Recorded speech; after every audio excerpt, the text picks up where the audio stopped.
আব্দুল্লাহ ইবনে আমর রাদিয়াল্লাহু আনহু তিনি বলেন, রাসূলুল্লাহ সাল্লাল্লাহু আলাইহি সাল্লাম বলেছেন, আরবাউন ইযা কুন্না ফীকা আলাইকা মা ফাতাকা মিনাদ দুনিয়া।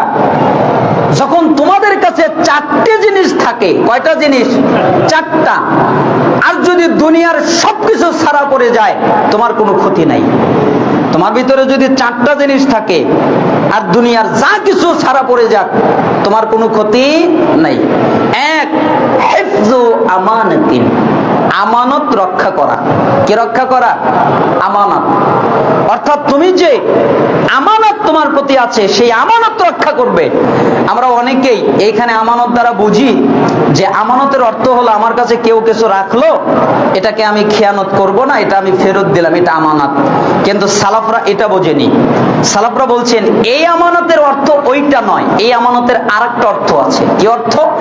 আল্লাহ তাআলা একটা আমানত নাজিল করেছেন মানুষদের প্রতি। পাহাড়কে বলেছিলেন আমি তোমার প্রতি একটা আমানত নাজিল করব, পাহাড় বলেছিল আমি পারবো না। গাছপালাকে বলেছিলেন আমি তোমার প্রতি একটা আমানত নাজিল করব, গাছপালা বলেছিলেন পারবো না। মানুষকে বলেছিলেন আমি তোমার প্রতি একটা আমানত নাজিল করব, মানুষ বলছিলেন জি ঠিক আছে, ওটা হচ্ছে কোরআন। তার মানে আল্লাহ তাআলা আমাদের প্রতি একটা আমানত নাজিল করেছেন, সেটা হলো কোরআন। এই আমানত রক্ষা করার অর্থ হলো পবিত্র কোরআন অনুযায়ী আমাদের নিজেদের জীবনকে পরিচালিত করা।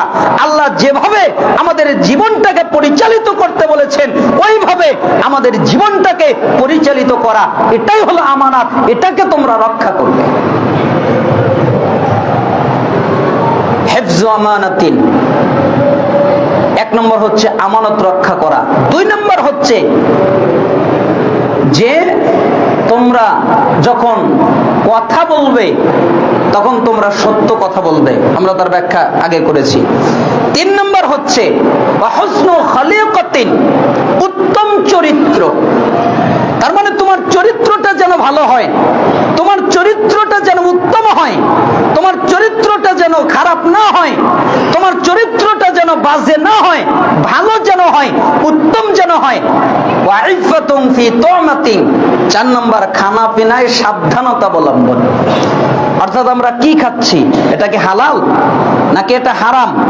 আমাদের খাদ্যটা কি হালাল, আমাদের খাদ্যটা কি হারাম?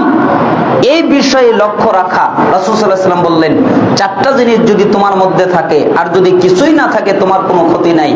এক নম্বর হচ্ছে আমানত রক্ষা করা, দুই নম্বর হচ্ছে সত্য কথা বলা, তিন নম্বর হচ্ছে উত্তম চরিত্র, চার নম্বর হচ্ছে খাবার দাবারে সাবধানতা অবলম্বন করা। এই চারটা জিনিস যদি থাকে আর কিছুই যদি না থাকে তোমার কোনো ক্ষতি নাই। মিশকাত 5222 নম্বর হাদিস। আল্লাহ তাআলা আমাদেরকে এই হাদিস অনুযায়ী আমল করার তৌফিক দান করুন। আমরা আরো একটা উপদেশ করছি হাদিসের আলোকে। আবু হুরায়রা রাদিয়াল্লাহু আনহু তিনি বলেন, রাসূলুল্লাহ সাল্লাল্লাহু আলাইহি সাল্লাম বলেছেন, এই হাদিসটা খুবই জরুরি ভিত্তিক একটা হাদিস। কেন? এই হাদিসটা যেই শুনবে তার জন্য আমল করা ওয়াজিব। সালাফরা বলেছেন যেই শুনবে তাদের জন্য এই হাদিস আমল করা ওয়াজিব, করতে বাধ্য। কেন? রাসূল সাল্লাল্লাহু আলাইহি ওয়াসাল্লাম বলেছেন, মান আখাযা আন্নি হাউলাইল কালিমাত ফায়ামালু বিহিন্না আও ইউআল্লিমু মান ইয়ামালু বিহিন্না। তোমাদের মধ্যে কে আছে যে আমার কথা শুনবে অতঃপর তা আমল করবে, অথবা এমন কারো কাছে পৌঁছে দেবে যে ওই অনুযায়ী আমল করবে? এক নম্বর হলো আমার কথা শুনবে, দুই নম্বর হলো আমল করবে, তিন নম্বর হলো আরেকজনের কাছে পৌঁছিয়ে দেবে। এই জন্য সালাফরা বলতেন এই হাদিস শুনলে তিনটা কাজ করতে হবে। আবু হুরায়রা বললেন, কুনতু আনা ইয়া রাসূলুল্লাহ ফাখাদা বিয়াদি ফাআদ্দা খামসান।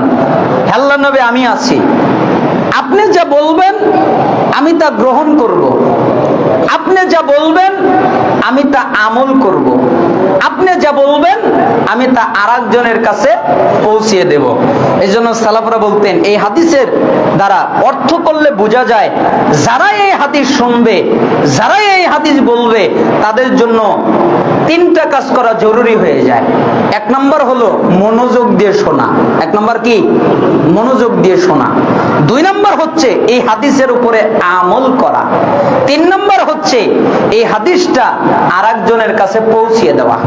তার মানে মনোযোগ দিয়ে শুনবে, 2 নম্বর আমল করবে, 3 নম্বর আরেকজনের কাছে পৌঁছিয়ে দেবে। যেহেতু আবু হুরায়রা কে এভাবেই আল্লাহ নবী প্রশ্ন করলেন, কে আমার এই কথাটা মনোযোগ দিয়ে শুনবে, কে আমার এই কথাটা আমল করবে, কে আমার এই কথাটা আরেকজনের কাছে পৌঁছাবে, তখন আবু হুরায়রা বললেন, কুলতু আনা ইয়া রাসূলুল্লাহ, আল্লাহর নবী আমি আছি, আপনি যা বলবেন আমি তা শুনবো, আপনি যা বলবেন আমি তা আমল করব, আপনি যা বলবেন আমি তা আরেকজনের কাছে পৌঁছাবো। তখন রাসূল সাল্লাল্লাহু আলাইহি সাল্লাম আবু হুরায়রা বলেন, আমার হাত ধরলেন, এরপরে 5টা কথা বললেন। তিনি বললেন, ইত্তাকিল মাহারিমা তাকুন আ'বাদান নাস। তুমি কি আল্লাহর ওলি হতে চাও? আচ্ছা, আমরা আল্লাহর ওলি হতে চাই না? চাই না? আল্লাহর ইবাদত গুজার বান্দা। ওলি মানে আল্লাহর ইবাদত গুজার বান্দা, যে আল্লাহর অধিক ইবাদত করে, আর এই কারণে আল্লাহ তাকে ভালোবাসেন, সেই তো আল্লাহর বন্ধু ওলি। তো আল্লাহর ওলি ইবাদত গুজার বান্দা তুমি কি হতে চাও? কে হতে চায় না? আমরা হতে চাই না? হতে চাই। তোমরা যদি আল্লাহর ইবাদত গুজার বান্দা হতে চাও, তাহলে আল্লাহ যা হারাম করেছেন সব ত্যাগ করো, আল্লাহর ওলি হতে পারবে। আল্লাহ যা হারাম করেছেন সব ত্যাগ করো, আল্লাহর ওলি হতে পারবে। অনেক ইবাদত করার মাধ্যমে আল্লাহর ওলিত্ব নয়, অনেক ইবাদত করার মাধ্যমে তাকওয়া অর্জন করে মুত্তাকি হয় এমনটা নয়। মুত্তাকি কে? তাকওয়া অর্জন করে কে? যে হারাম ত্যাগ করে। কি ত্যাগ করে?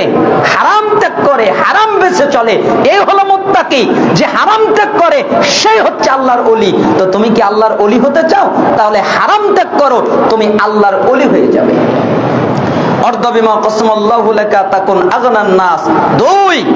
তোমার তাকদিরে যা আছে তুমি তার প্রতি সন্তুষ্ট থাকবে। তুমি কি ধনী হতে চাও?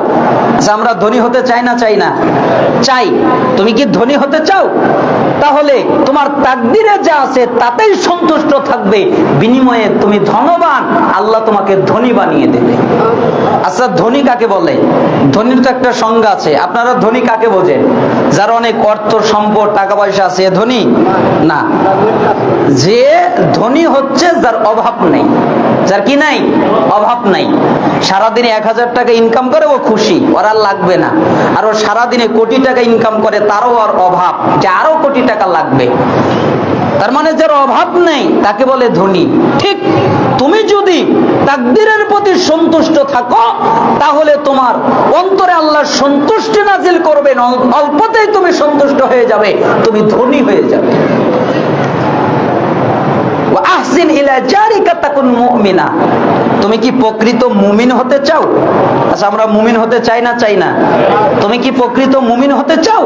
তাহলে তোমার প্রতিবেশীর সাথে ভালো আচরণ করো। তার মানে যে ব্যক্তি প্রতিবেশীর সাথে ভালো আচরণ করে না, এই ব্যক্তি প্রকৃত মুমিন নয়, এ ভেজাল মুমিন। আর যে ব্যক্তি প্রকৃত মুমিন হতে চায়, অবশ্যই তাকে প্রতিবেশীর সাথে ভালো আচরণ করতে হবে। ওয়াহিব্বালিন নাস মা তুহিব্বু লিনাফসিকা তাকুন মুসলিমা। তুমি কি প্রকৃত মুসলিম হতে চাও? আচ্ছা, আমরা প্রকৃত মুসলিম হতে চাই না? চাই না? তুমি কি প্রকৃত মুসলিম হতে চাও? তাহলে নিজের জন্য যা পছন্দ করো, অপরের জন্য তাই পছন্দ করবে। নিজের জন্য পছন্দ আমার কেউ গীবত না করুক, তাহলে আরেকজনের গীবত করবে না। নিজের জন্য পছন্দ আমার কেউ ক্ষতি না করুক, আমাকে কেউ আঘাত না করুক, আমার সাথে কেউ মিথ্যা না বলুক, আমাকে কেউ ধোঁকা না দিক, তাহলে তুমিও আরেকজনের সাথে করবে না। নিজের জন্য যা পছন্দ অপরের জন্য তাই পছন্দ করবে, তাহলে তুমি প্রকৃত মুসলিম হতে পারবে। নিজের জন্য কিছু পছন্দ করো আর অপরের জন্য তা পছন্দ করো না, তুমি প্রকৃত মুসলিম নয়।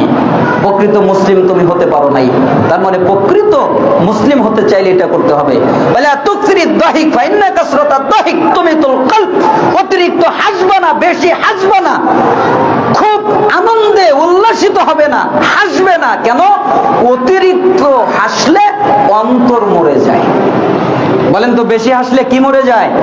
অন্তর মরে যায়, তোমার হৃদয় মরে যাবে। অতএব তুমি বেশি হাসবা না, অতিরিক্ত হাসবা না, অল্প হাসবা, প্রয়োজনে মুচকি হাসবা, কিন্তু বেশি নয়। বেশি হাসলে অন্তর মরে যায়।